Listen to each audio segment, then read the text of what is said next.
चोर की दाढ़ी में तिनका एक बार की बात है। बादशाह अकबर की हीरे की अंगूठी गुम हो गई। उन्होंने उसे काफी तलाशा, लेकिन वो नहीं मिली।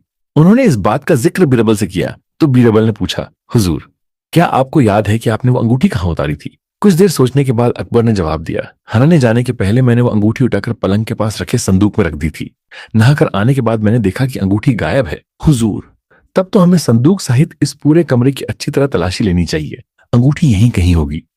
बीरबल बोला, लेकिन वो यहां नहीं है। मैंने सेवकों से कहकर संदूक तो क्या, कमरे के हर कोने को तलाशा, पर अंगूठी कहीं नहीं मिली।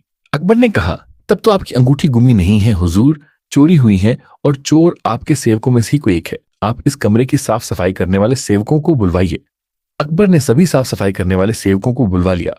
वे कुल 6 लोग थे। बीरबल ने उनसे अंगूठी के बारे में पूछा तो सबने अनभिज्ञता जाहिर की। तब बीरबल बोला, लगता है कि अंगूठी चोरी हो गई है।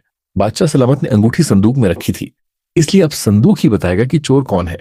ये कहकर बीरबल संदूक के पास गया और कान लगाकर कुछ सुनने की कोशिश करने लगा। फिर सेवकों को संबोधित कर बोला, संदूक ने मुझे सब कुछ बता दिया। अब चोर का बचना नामुमकिन है। जो चोर है उसकी दाढ़ी में टिंका है।